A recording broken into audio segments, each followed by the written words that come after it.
No rain in Blind Melon, Northeast PA's classic rock. No rain, not really that many clouds. I got to see the blood moon this morning, although I couldn't get a good picture of it, Kate. My pictures look like these white amorphous blobs. I was going to say, does it look like a blob? Yeah, it's terrible. It's terrible. Is it even slightly like... Because is the blood moon kind of tinged red? Yeah, hence the name, right? Yeah, I mean, in the picture I took, one looks terrible, and the other, you can kind of see the red. I can kind of tell. Maybe I'll post them on Facebook, and everybody can laugh at my photography skills. It's a thought that counts. It's possible. It is Prospector Show on Rock 107. Kate, though, it is a time for a visit from the epitome of masculinity. I mean, as far as he's concerned.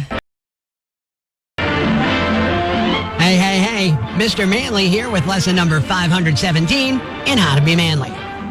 This past week after the big St. Patrick parades in Scranton and Wilkes-Barre, I was off to the Emerald Isle myself to experience the holiday at its fullest. It was tough saying goodbye to all my women in Northeast PA, but I was looking forward to Ireland and picking up a little lass. Alas, I was near Dublin, a beautiful countryside to be sure. I never saw such plush greens. Looking forward to my first night out, thought I would get myself well dressed for the fair lasses by doing some shopping. Wanting to fit in and not look like some tourist, first I bought myself a kilt, along with a herringbone scally cap and a shillelagh to complete the outfit. Now being well outfitted, I was off to the local pub named Hogan's Heroes. Upon entering, I felt a bit overdressed, as all the lads sitting around the bar, dressed in blue jeans and sweatshirts, looked at me. But I persevered and said hi to the lads and asked if I could buy them a drink. They all snickered and pointed fingers at me. Then, a bodacious barmaid named Shelley pulled me aside and asked if I was from the States. I said yes, but how did you know? I mean, I wore this outfit. She said, that's how I know. Then she told me I wish more guys would dress up like you. It makes a woman feel special, warm, and then she added, perhaps we can go out for dinner. After hearing this, my shamrocks were rocking. If you ever find yourself in a similar situation, follow along in your manly manual, page number 517, and repeat after me. Number 1, if you want to feel special, lift up my kilt. You'll feel something special. Number 2, hey, Shelley, check out this set of Blarney Stones. They'll give you all the warmth you need. Number 3, out for dinner, I'll take you out for bangers and mash, then back to my place for my banger and your mash. Shortly after, as Shelley calls for Hogan and his heroes, as they wrap you up in your kilt with your Blarney Stones exposed, while they bang and mash you as you're shouting, Hogan! You'll realize just what kind of man you really are. Until next time, this is Mr. Manly saying be manly, and good day.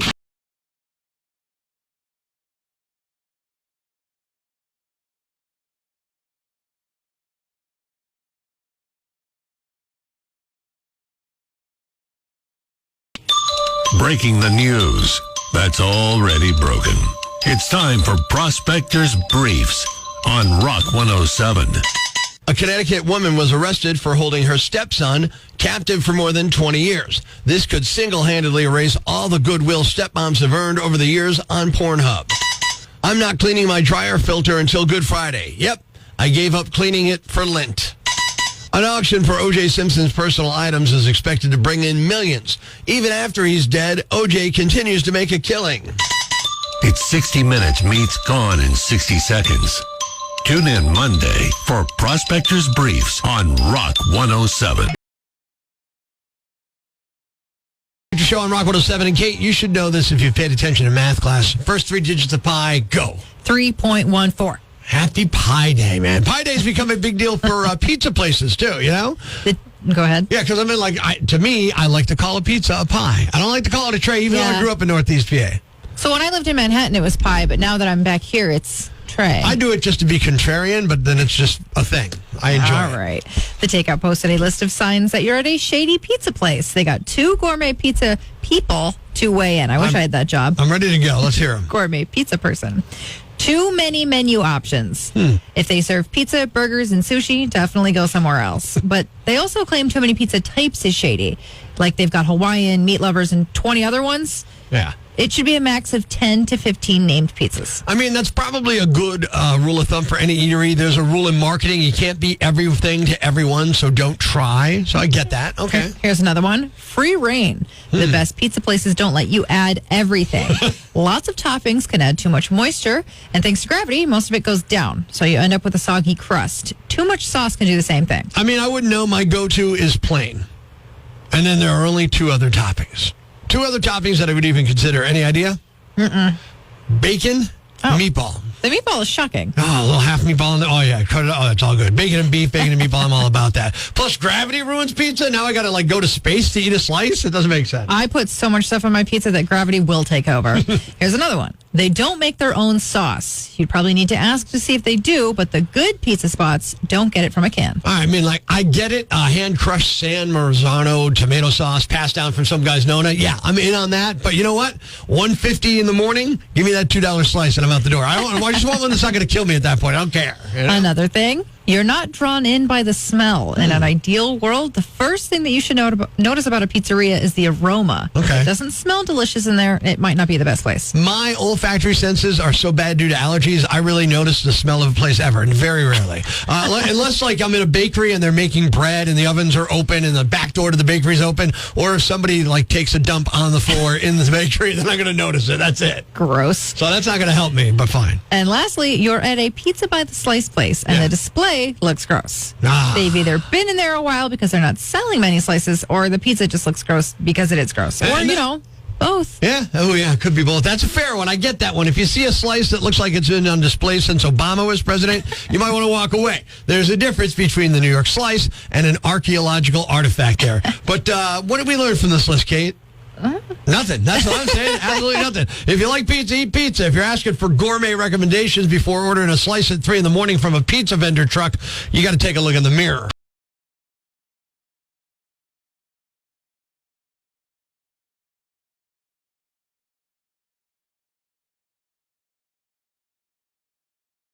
The following rant may cause you to pull your hair out, scream at the radio, punch the dashboard. Complaints should be addressed to loudmouth yambag at rock107.com. Hey, I'm Rock 107's Prospector, and here's what's got me jacked. Litter. I was doing a remote broadcast the other day, and a woman who just moved here from a New England state remarked about the amount of trash strewn about the roads in our area. Hey, she ain't wrong. Are littered with, well, litter. Now, litter is not a problem unique to Northeast PA, but it does seem to be a lot worse in the Keystone State compared to many other states I've visited. You think I'm wrong? Open your eyes the next time you're out and about. Look at the shoulder on the roads you're driving. You'll see cans, bottles, tissues, newspapers, fast food containers, smokes, diapers, some of them used. Oh, can't you wait till you get home or at least to a gas station or something? So why are we so prone to littering? Are we simply lazier than people in, say, South Carolina? No, we're not lazier. I think we're just used to littering. Yeah, we're simply accustomed to it. Think about it. When was the last time you saw the crying Indian PSA? Okay, the crying Italian guy pretending to be a Native American PSA, but you get the point.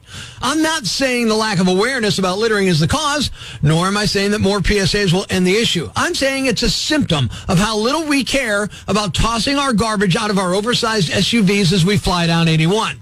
Littering proliferates in Pennsylvania because curbing it is simply not a priority. How do I know this? Hey, it's obvious if you look at the fines levied for littering in our Commonwealth compared to, say, the state of Massachusetts. In Penn's Woods, tossing a used bag of fries out the window could cost you $300. All right, not a fine I'd be in a hurry to incur. However, in Massachusetts, that same bag of fries out that same window could cost you up to $5,000. And if you're simply driving a car and your passenger tossed those fries out, you could have your driver's license suspended. Yeah. They ain't effing around up there. So maybe it's time for the bloated PA legislator to up the fines for littering here in Pennsylvania. Maybe to something that costs more than, say, a Nintendo Switch. You know, to let people know we're serious about the problem. I'm Prospector. I'm for the people. Who's with me? I gotta go crazy, man! Ever see the crazy guy screaming at the wall outside the Times building? Where does this rage come from, my son? Tweet us with hashtag #IFoundProspector and we'll come and get him. Prospector, mornings on Rock 107. But it's not all bad. It's time for the brighter side of Prospector on Rock 107. A guy in Australia set a new record by surviving 100 days with an artificial heart made from titanium. He was the first person ever to leave the hospital with one. It kept him going until a real heart became available earlier this month. Thanks. We needed that. The brighter side of Prospector on Rock 107. Ladies and gentlemen, grab the kids, call your neighbors, and gather around the radio. It's now time to announce the winner of Prospector's Yam Bag of the Week, as decided by you at rock107.com. We uncover the most baffling, ridiculous, pathetic, cockeyed, laughable, preposterous blunders in the world of misdeeds. Nominee number 1. This guy found out the hard way that you can be charged for something in your stomach. A 32-year-old man from Texas named Jathan Glider attempted to steal $1.3 million worth of jewelry from Tiffany & Company in Orlando last month. On his way out, he got into a scuffle with employees and dropped a ring, but he got away with 2 sets of diamond earrings worth $610,000 and $160,000. He jumped into his SUV and tried to drive all the way back to Texas, but cops tracked him down a few hours later. Before they took him into custody, Jathan swallowed the 2 sets of earrings. That didn't fool anybody. It just made things messier for the cops, who scanned his body, saw the foreign objects, and notified him that they'd have to be collected after passing through his system. He even asked the jail staff, quote, "Am I going to be charged with what's in my stomach?" Yeah, dude, you will. Nominee number 2. Here are a couple of masterminds who thought they could outsmart the police and the snack aisle. Authorities in Evansville, Indiana, got a tip about some suspicious packages arriving at the post office because apparently Cheeto bags weigh 40 pounds now. Yeah, that's right. When a detective checked them out, turns out they weren't packed with delicious cheesy goodness, but meth. So cops did what cops do. They let the packages get delivered and staked out the place for a while. Sure enough, here comes Natasha Gardner and Goldie Flounder rolling up in a white van like they're on the episode of Dumbest Criminals Special Delivery Edition. They grab the packages, hop back in the van. When the cops move in, they floor it because nothing says I'm innocent like ramming a sheriff's SUV. Shockingly, the expert getaway plan didn't work. The van stopped, the suspects were arrested, and the cops sent them off to a detention center in Kentucky. Meanwhile, somewhere in an evidence locker, there's a bunch of Cheeto bags filled with meth and probably some very confused officers resisting the urge to lick their fingers. Nominee number 3. They say once you pop, you can't stop, but this guy's probably relieved that isn't always the case. A 28-year-old woman in Florida named Shanika Shardal was arrested after attacking a man at a 7-Eleven in Orlando last Thursday. Police say Shanika walked up to the male customer, called him a B-word, and hit him across the face with a Pringles can. He suffered a significant cut on his right eyebrow and under his eye, causing him to bleed. It sounds like she only popped him once, then stopped and ran away. Police found her down the street, and yes, she still had the Pringle can with her because why not? Shanika told police the victim was being rude to her, which he denies. An employee says the guy wasn't doing anything wrong, but right before he was hit, he was notifying them that there was a guy lying down on the side of the building, so maybe that had something to do with it. Nominee number 4. They say quit while you're ahead, but quitting while you're behind could be a good call, too. Someone on the Florida Panhandle had to call the cops and ask them to remove a guest who'd been staying with them. Now, it's not clear how long 50-year-old Christopher Newton had been living there, but he eventually agreed to leave, and that could have been the end of it. But while the cops were still on the scene, he texted the homeowner and said he forgot something. A bag of drugs. He told them he left a baggie on the nightstand in his room, so they let the cops search the room, and that's when they found a bag with white powder. He's facing charges for possession of cocaine. And the winner is the thief who swallowed $770,000 worth of stolen diamonds, thinking that would help him get away with the crime. You are the Yam Bag of the Week. Keep it here for all the nominees for Prospector's Yam Bag of the Day, weekday mornings on Rock 107.